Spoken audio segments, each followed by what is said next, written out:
सभी को मेरा प्यार भरा नमस्कार।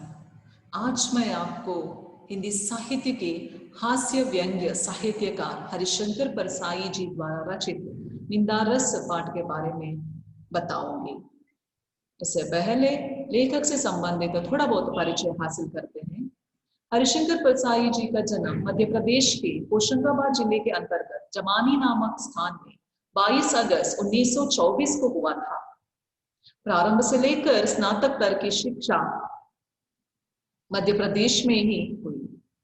तदोपरांत नागपुर विश्वविद्यालय से हिंदी में एमए किया। परसाई जी नियमित रूप से साप्ताहिक हिंदुस्तान, धर्मयोग तथा अन्य पत्रिकाओं के लिए अपनी रचनाएं लिखते थे। इसी तरह आप अध्यापन कार्य में भी बहुत ही कुशल थे। आपका निधन 10 अगस्त 1995 ईस्वी में हुआ और इससे पहले इन्होंने जो लिखी हुई कुछ अनेक रचनाएं इस तरह है। उनमें से कहानी संग्रह है हंसते हैं रोते हैं, जैसे उनके दिल गिरे, और उपन्यास का नाम इस तरह है रानी नागफनी की कहानी, तट की खोज, निबंध संग्रह इस तरह है तब की बात और थी, भूत के पांव पीछे, बेईमान की परत, पगडंडियों का जमाना, सदाचार का तावीज, शिकायत मुझे भी है, और अंत में। ये सभी हरिशंकर परसाई जी से संबंधित विचारधारा। अभी हम देख लेते हैं निंदारस पाठ के द्वारा हमें क्या जो सीख मिलती है और इसकी जो विशेषता क्या है। प्रस्तुत व्यंग्य रचना, मान लीजिए बच्चे एक व्यंग्य रचना है। इस व्यंग्य रचना निंदारस एक सुंदर कलाकृति है। लोग एक दूसरे के प्रति ईर्ष्या भाव से निंदा करते हैं। कुछ लोग अपने स्वभाववश अकारण ही निंदा करने में रस लेते रहते हैं तथा कुछ लोग अपने आप को बड़ा सिद्ध करने के लिए दूसरों की निंदा करने में लगे रहते हैं। ऐसे निंदकों पर हरिशंकर परसाई जी ने करारा प्रहार दिया है और साथ ही साथ इस पाठ के द्वारा हमें मनुष्य के सहज गुण निंदा यानी अपमान करना, इन आदतों का जो परिचय कराने तथा वो अपने आप को यथासंभव उसे दूर रखने के उद्देश्य से प्रस्तुत पाठ या रचना चयनित है। अभी हम देख लेते हैं निंदा रस पाठ के बारे में। लेखक कहते हैं क कई महीने बाद आए थे। क यानी एक मित्र का नाम, यहाँ पर नाम मेंशन नहीं की लेखक ने, हरिशंकर परसाई जी ने, बल्कि क नामक एक मित्र आए थे कई महीने बाद।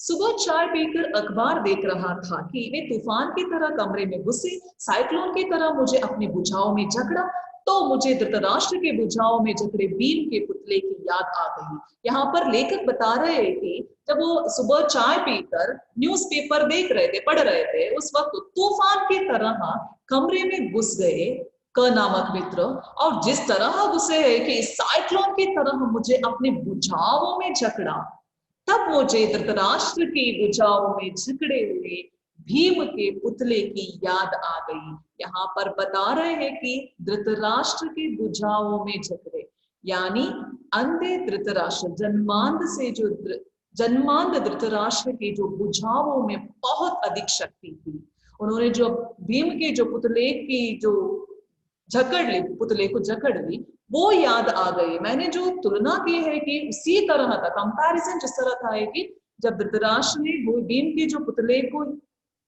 जकड़ लिया था, उसी जो सिचुएशन मुझे मेरे जो सामने आ गया वो है कई कई महीने बाद जो आए थे ना, जिस तरह उन्होंने मुझे जकड़ लिया, वही सिचुएशन मेरे जो सामने आ गई। लेकिन वो यह धृतराष्ट्र की ही जकड़ थी। अंधे धृतराष्ट्र ने टटोलते हुए पूछा, कहाँ है भीम, आ बेटा तुझे कलेजे से लगा लूं। और जब भीम का पुतला उनकी पकड़ में आ गया तो उन्होंने प्राणाघाती स्नेह से उसे जकड़ कर चूर चूर कर डाला। तो वही सिचुएशन मुझे अभी मेरे सामने आ गया, मैं खुद महसूस किया करके हरिशंकर परसाई जी का नामक मित्र के बारे में बोलते हैं। ऐसे मौके पर हम अक्सर अपने पुतले को अंकवार में दे देते हैं। हम अलग कड़े देखते रहते हैं। क से क्या मैं गले मिला, क्या मुझे उसने समेट कर कलेजे से लगा लिया? हरगिज नहीं। मैंने अपना पुतला ही उसे दिया। पुतला इसलिए उसकी भुजाओं में सौंप दिया कि मुझे मालूम था कि मैं किससे मिल रहा हूं, धृतराष्ट्र से मिल रहा हूं। ऐसे कहते हैं हरिशंकर परसाई जी। क्योंकि उन्हें सब कुछ पता था है कि उस क नामक व्यक्ति के बारे में। कैसे पता चला, ये सारा जो विचार बताते हैं अभी। पिछले रात को एक मित्र ने बताया कि एक और मित्र ने बताया कि क अपने ससुराल आया है और ग के साथ बैठकर शाम को 2-3 घंटे तुम्हारी निंदा करता रहा। यानी यहाँ पर साफ साफ हमें जो दिखाई देता है, समझ में आता है कि हरिशंकर परसाई जी ने जो विश्लेषणात्मक जो अर्थ बताया है कि यहाँ पे जिस तरह ग नामक मित्र के जो पास बैठकर साथ बैठकर शाम को 2-3 घंटे तक लेखक यानी हरिशंकर परसाई जी की निंदा करता रहा। ये जो विचार अन्य जो एक और जो मित्र की तरफ से जो मिला, इस सूचना के बाद जब आज सवेरे वह मेरे गले लगा तो मैंने शरीर से अपने मन को चुपचाप खिसका दिया और निस्नेह कंटीली देह उसकी बाहों में छोड़ दी। मतलब एक व्यक्ति के बारे में उसके जो गुणगान करना या नहीं तो उसके उस व्यक्तित्व के बारे में हमें पता चलता है, उस व्यक्ति के व्यक्तित्व के बारे में हमें पता चलता है, तो हमें इतना मन नहीं होता है कि उसे मामूली सी जो बातें करना, व्यवहार करना। तो इसी तरह यहाँ पर क्या हुआ है कि लेखक हरिशंकर परसाई जी जानते थे कि क्या क्या किया जो पिछले रात करके, या नहीं तो उस जो व्यक्ति के साथ ग के साथ बैठकर जिस तरह मेरी जो निंदा की, ये सब कुछ वो जानते थे। तो इसके वजह से इन्होंने जो अपने भावना के अगर कांटे होते तो उसे मालूम होता कि वह नागफनी को कलेजे से चिपटाए हैं। छलकर धृतराष्ट्र जब आलिंगन करे तो पुतला ही आगे बढ़ाना चाहिए। जो धोखा देने वाले जो व्यक्ति हमारे सामने होते हैं और सिर्फ वो नाम मात्र के लिए जो हमें कुछ स्नेह पूर्वक बर्ताव करते हैं, तो हमें पता चलना चाहिए कि वो व्यक्ति जिस तरह है क्या कर रहे हैं। पर वह मेरा दोस्त अभिनय में पूरा है, तो इसलिए बोल रहे हैं कि बहुत ही ड्रामेबाज वगैरह वो करने वाले जो व्यक्ति थे, इंसान थे, मेरा मित्र, उसके आंसू भर नहीं आए, बाकी मिलन के हर्षोल्लास के सब चिन्ह प्रकट हो गए। मतलब कुछ महीने, कई महीने बाद वो मिल रहे हैं, तो इसीलिए यहाँ पर हो सकता है कि जो आंसू के जो रूप में अपने जो स्नेह भाव को प्रकट करे। लेकिन यहाँ पर बोल रहे हैं कि लेखक हरिशंकर परसाई जी इसके आंसू पर नहीं आए, बाकी मिलन के हर्षोल्लास के सब चिन्ह उन्होंने प्रकट की। वह गहरी आत्मीयता की जगह, नयनों से छलकता वह असीम स्नेह और वह स्नेह सिक्त वाणी। बोला, अभी सुबह की गाड़ी से उतरा और एकदम तुमसे मिलने चला आया। मतलब इसीलिए लेखक कहा मेरा दोस्त अभिनय में पूरा है। तो अभी अभी उन्होंने क्या, लेकिन इसके बारे में, उस व्यक्ति के बारे में, क नामक मित्र के बारे में लेखक पहले जानते थे।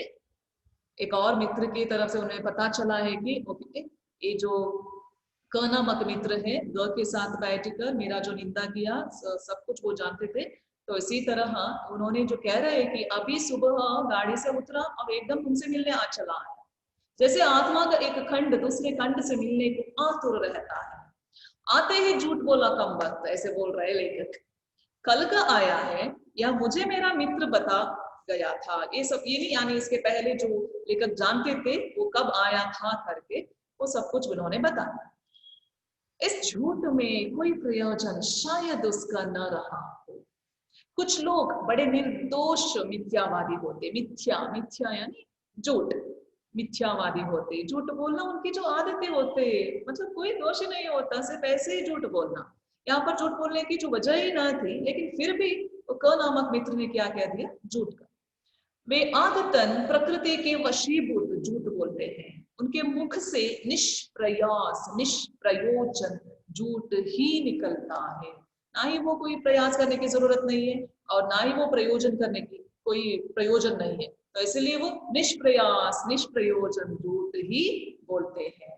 और यहाँ पर एक और मित्र के या एक और रिश्तेदार के जो याद आ गए लेखक को, कहते हैं मेरे एक रिश्तेदार ऐसे हैं, वे अगर बंबई जा रहा है और उनसे पूछे तो वे कहेंगे कलकत्ता जा रहा हूँ। यहाँ पर फिर से जो रिकॉल की एक मित्र, एक रिश्तेदार के बारे में, जिस तरह वो मेरा जो मित्र अभी कर रहा है ना, तो उसी को यहाँ पर मैच करने की जो कोशिश करते हैं। ठीक बात उनके मुंह से निकल ही नहीं सकती, क भी बड़ा निर्दोष, सहज, स्वाभाविक मिथ्यावादी है। यहाँ पर मेंशन कर रहे हैं कि क भी इस तरह की जो व्यक्ति है कि उसका व्यक्तित्व किस तरह है कि वो बड़ा निर्दोष, सहज, स्वाभाविक मिथ्यावादी है, झूठ बोलने वाला जो व्यक्ति है। वह बैठा, कब आए, कैसे हो वगैरह के बाद उसने ग की निंदा प्रारंभ कर दी।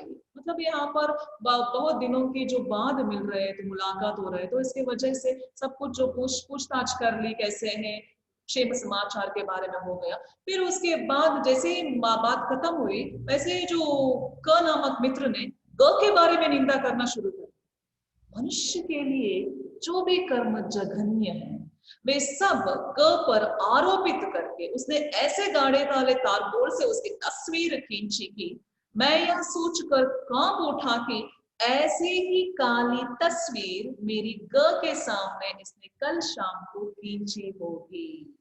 यानी मन ही मन लेखक सोचने लगे हैं कि जिस तरह अभी वो मेरे सामने बैठकर ग नामक मित्र के बारे में निंदा कर रहे हैं ना, इसी तरह शायद ये भी हो सकता है कि कल शाम को इन्होंने मेरे बारे में शायद इसी तरह कहा होगा। सुबह की बातचीत में ग प्रमुख विषय था।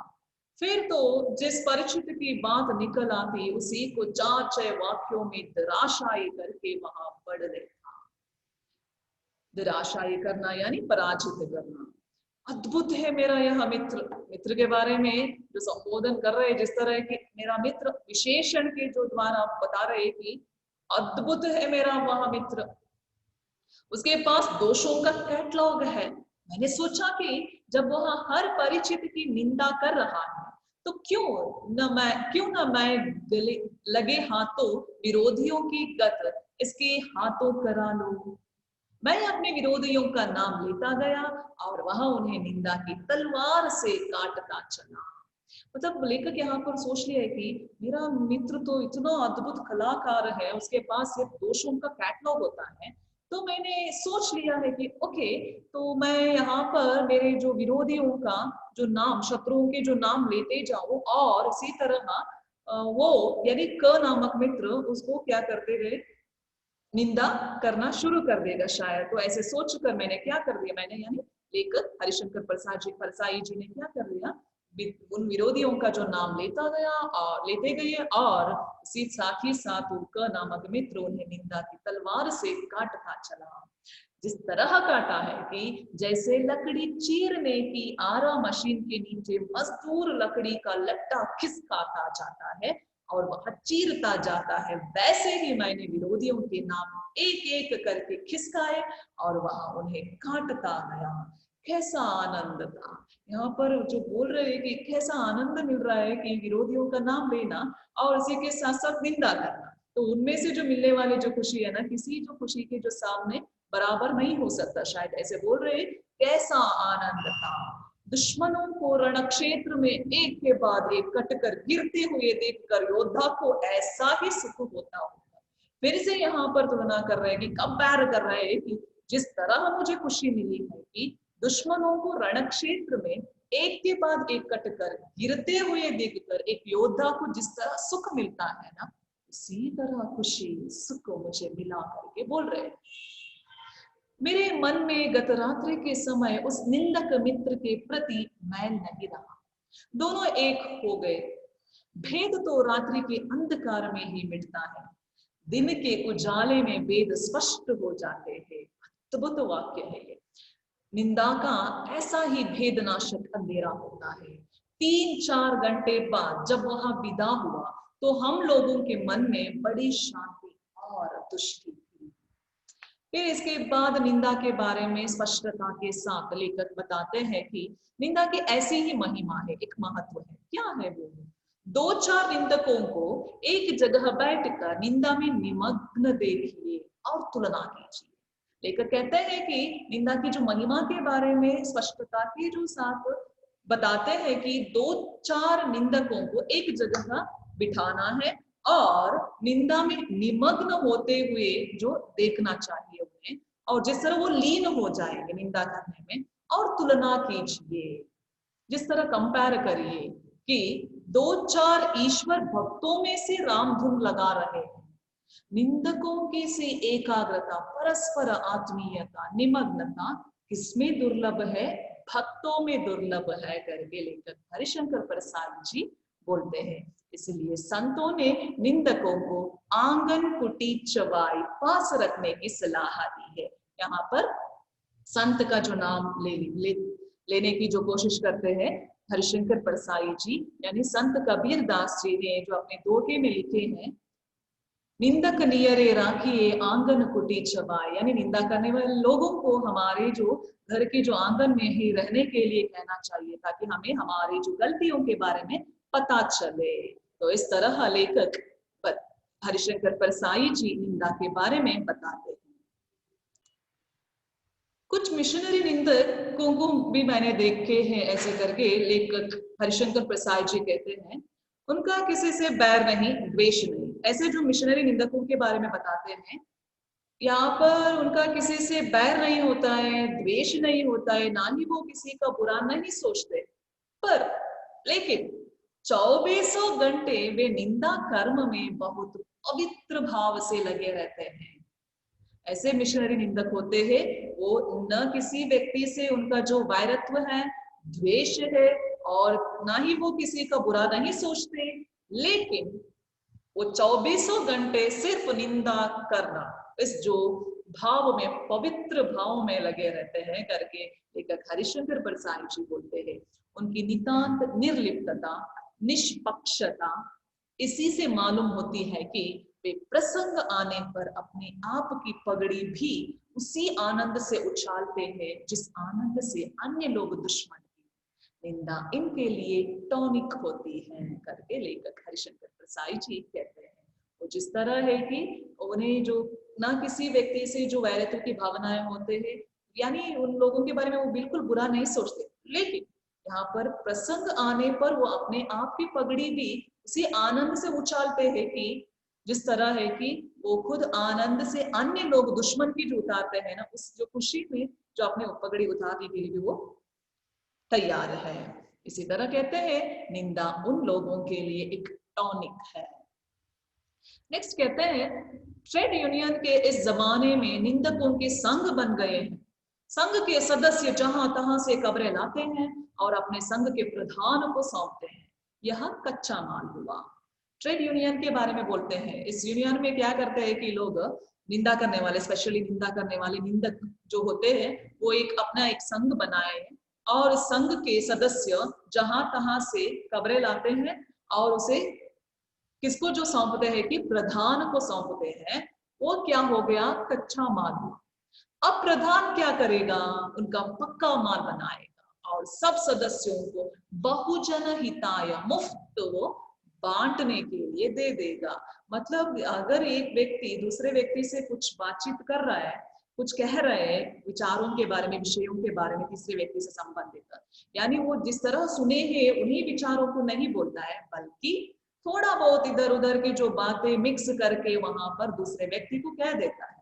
इसी तरह यहाँ पर भी कच्चा माल जिस तरह तैयार हुआ, लेकिन प्रधान क्या करता है कि उसे पक्का माल बनाएगा, थोड़ा बहुत इधर उधर जो ले लेके फिर वो क्या कर देगा, सभी के लिए जो मुफ्त में बांटने के लिए दे देगा।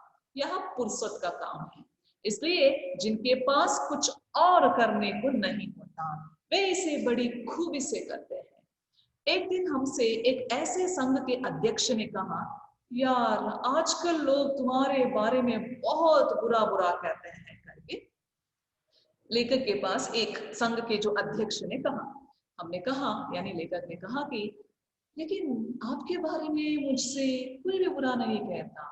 लोग जानते हैं कि आपके कानों के घूरे में इस तरह का कचरा मजे में डाला जा सकता है।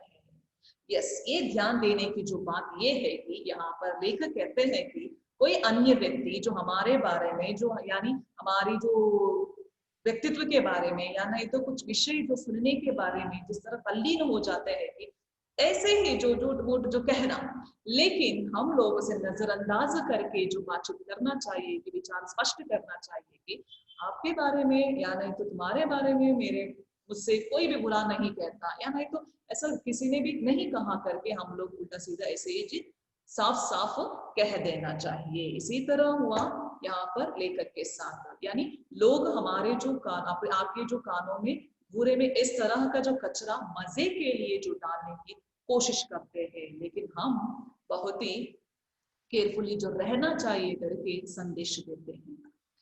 ईर्ष्या द्वेष से प्रेरित निंदा भी होती है। ये सभी एक और जो निंदा है ईर्ष्या द्वेष से प्रेरित है। इससे पहले कोई वैरत्व नहीं है, कोई द्वेष की भावना है, फिर भी वो निंदा करते हैं। लेकिन यहाँ पर मेंशन कर रहे हैं कि ईर्ष्या द्वेष से प्रेरित निंदा भी होती है, लेकिन इसमें हम मजा नहीं जो मिशनरी भाव से निंदा करने में आता है। इस प्रकार का निंदक बड़ा दुखी होता है, मतलब उनके जो दिमाग में उसके जो विचार विषय में क्या होता है कि सिर्फ दूसरों के बारे में निंदा करना, ईर्ष्या की दृष्टि से देखना। ईर्ष्या द्वेष से 24 घंटे जलता है और निंदा का जल छिड़क कर कुछ शांति अनुभव करता है। ऐसा निंदक बड़ा दयनीय होता है। अपनी अक्षमता से पीड़ित वह बेचारा दूसरे की सक्षमता के चांद को देखकर सारी रात श्वान जैसा भौंकता है। श्वान यानी कुत्ता। तो जिस तरह चांद को देखकर भौंकने वाला कुत्ते के समान वो ईर्ष्या द्वेष से जो प्रेरित निंदक होते हैं। ईर्ष्या द्वेष से प्रेरित निंदा करने वाले को कोई दंड देने की जरूरत नहीं है। क्यों दंड देने की जरूरत नहीं है? क्योंकि वह निंदक बेचारा स्वयं दंडित होता है। कैसे? जिस तरह है कि उनके जो दिमाग में सिर्फ आपके बारे में वो क्या सोचता है। फॉर एग्जाम्पल उदाहरण के लिए लेकर समझाते हैं कि हमारे जो बारे में कोई एक व्यक्ति जो निंदा की दृष्टि से या निंदा करते हैं वो निंदक, तब आप चैन से सोइए और वह जलन के कारण सो नहीं पाता, क्योंकि उसके दिमाग में क्या है कि उसके मन में क्या है कि सिर्फ निंदा करना यानी ईर्ष्या करना। बस मनुष्य आराम से सोने के लिए इन चीजों की जो जरूरत नहीं है, लेकिन अगर जो नींद ठीक ढंग से नहीं आना चाहिए, इसका मतलब हम दूसरे व्यक्ति से निंदा करें, बस हो गया। ईर्ष्या की दृष्टि से देखिए, बस हो गया, बस काफी है, इतना ही। आप चैन से सोए इसलिए कहा है कि हमारे जो बारे में निंदा करने वाले व्यक्ति हमारे बारे में कुछ कहता है, इसका मतलब हमें पता नहीं चलता है कि मैंने ऐसा काम किया या नहीं तो उस विचार के बारे में हमें पता भी नहीं चलता। लेकिन जिस व्यक्ति ने हमारी जो निंदा की वो आराम से बिल्कुल नहीं सो सकता, क्योंकि उसके जो मन में एक जलन होती है, उस जलन के कारण। इसके अलावा और कोई दंड चाहिए है क्या? बिल्कुल नहीं है, जरूरी नहीं है। निरंतर अच्छे काम करते जाने से उसका दंड भी सख्त होता जाता है। जैसे एक कवि ने एक अच्छी कविता लिखी, ईर्ष्याग्रस्त निंदक को कष्ट होगा। अब अगर एक और अच्छी लिख दी तो उसका कष्ट क्या हो जाएगा? दुगना हो जाएगा। अभी हम देख लेते हैं निंदा का उद्गम के बारे में। निंदा का उद्गम ही हीनता और कमजोरी से होता है। यहाँ पर निंदा का जो उद्गम जिस तरह वो पैदा हो गया है कि हीनता और कमजोरी से हो गया। मनुष्य अपनी हीनता से दबता है, वह दूसरों की निंदा करके ऐसा अनुभव करता है कि वे सब निकृष्ट है, नीच है और वह उनसे अच्छा है। मैं ही श्रेष्ठ हूँ, बाकी सभी नीच है करके जो सोचने वाले व्यक्ति, उसके अहम की इससे तुष्टि होती है। बड़ी लकीर को कुछ मिटाकर छोटी लकीर बड़ी बनती है। जो जो कर्म क्षीण होता जाता है त्यों त्यों निंदा की प्रवृत्ति बढ़ती जाती है। इसीलिए कहा है कि हम अपने आप को हर एक जो समय, हर एक मिनट, हर एक जो घंटा बिजी रखना, व्यस्त रखना बहुत ही जरूरी है। काली दिमाग जिस तरह शैतान का काम करता है, ये इसके लिए जो लाभदायक होगा शायद। जिस तरह जो हमारा काम कम होता जाता है, उसी तरह हम दूसरे व्यक्ति के बारे में, अन्य व्यक्ति के बारे में निंदा करना जो शुरू कर देंगे। कठिन कर्म ही ईर्ष्या द्वेष और उनसे उत्पन्न निंदा को मारता है। इसलिए कहा गया है कि इंद्र बड़ा ईर्ष्यालु माना जाता है, क्योंकि वह निडल्ला है। स्वर्ग में देवताओं को बिना उगाया अन्न, बे बनाया महल और बिन बोए फल मिलते हैं। अकर्मण्यता में उन्हें अप्रतिष्ठित होने का भय बना रहता है, इसलिए कर्मी मनुष्यों से उन्हें ईर्ष्या होती है। निंदा कुछ लोगों की पूंजी होती है, बड़ा लंबा चौड़ा व्यापार फैलाते हैं वे इस पूंजी से। कई लोगों की प्रतिष्ठा ही दूसरों की कलंक कथाओं के पारायण पर आधारित होती है। बड़े रस विभोर होकर वे जिस जिसके सत्य कल्पित कलंक कथा सुनाते हैं और स्वयं को पूर्ण संत समझने की तुष्टि का अनुभव करते हैं। इस तरह लेखक हरिशंकर प्रसाई जी कहते हैं, आप इनके पास बैठिए और सुन लीजिए, बड़ा खराब जमाना आ गया। तुमने सुना फला और आमुख, आपने चरित्र पर आंख डालकर देखने की उन्हें फुर्सत नहीं होती। एक कहानी याद आ रही, यहाँ पर लेखक कहते हैं कि एक कहानी याद आ रही उन्हें। एक स्त्री किसी सहेली के पति की निंदा कर अपने पति से कर रही है। वह बड़ा उचक्का दगाबाज आदमी है, बेईमानी से जो पैसा कमाता है वो व्यक्ति। कहते हैं कि मैं उस सहेली की जगह होती तो ऐसे पति को त्याग देती करके वो बोलती है। तब उसका पति उसके सामने यहाँ रहस्य खोलता है कि वो सीक्रेट खोलता है कि वह स्वयं बेईमानी से इतना पैसा कमाता है। सुनकर स्त्री स्तब्ध रह जाती है, आश्चर्य हुआ, दंग रह गई। क्या उसने पति को त्याग दिया? जी हाँ, और दूसरे कमरे में चली गई। मतलब यहाँ पर उपदेश देना कितना सहज है। दूसरों के बारे में कुछ कहना बहुत ही आसान है, लेकिन खुद के बारे में खुद के बारे में जो अनुभव के बारे में जो आ जाता है विचार, तो तब क्या हो जाता है। यानी सबसे पहले हम सोचना चाहिए कि दूसरों के बारे में बोलने से पहले हम अपनों के बारे में देख लेना। कभी कभी ऐसा भी होता है कि हमें जो करने की क्षमता नहीं है, यह यदि कोई करता है तो हमारे पिलपिले अहम को धक्का लगता है, हमें हीनता और ग्लानि आती है। तब हम उसकी निंदा करके उससे अपने को अच्छा समझकर तुष्ट होते हैं। ये भी बहुत ही ध्यान देना जिस तरह है कि यहाँ पर लेखक हरिशंकर प्रसाई जी कहते हैं कि हमें जो करने की क्षमता नहीं है, अगर ये जो काम दूसरे जो व्यक्ति कर लेता है तो हम हमारे जो अहम को यानी ईगो को वहां पर हर्ट हो जाता है, फिर हमें हीनता और ग्लानि आती है और तब हम उसकी जो निंदा करना शुरू कर लेते हैं और अपने आप को हम क्या समझ लेंगे, अच्छा समझ लेंगे। उस मित्र की मुलाकात के करीब 10-12 घंटे बाद यह सब मन में आ रहा है। यानी लेखक कहते हैं कि ये सारा जो विचार उन्हें उस मित्र के यानी क नामक मित्र की जो मुलाकात होने के करीब 10-12 घंटे बाद याद आया।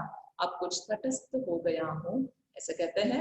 सुबह जब उसके साथ बैठा था तब मैं स्वयं निंदा के काला सागर में डूबता उतराता था, कल्लोल कर रहा था। बड़ा रस है ना निंदा में। सूरदास ने इसलिए कहा है निंदा सबद रसाल है। इस तरह निंदा के बारे में, निंदा के महिमा के बारे में, निंदा करने वाले लोगों के व्यक्तित्व के बारे में बहुत ही अच्छे ढंग से व्यंग्य रचना के द्वारा, यहाँ पर हास्य व्यंग्य के द्वारा हम तक जो पहुंचाने की कोशिश की है हरिशंकर प्रसाई जी। धन्यवाद।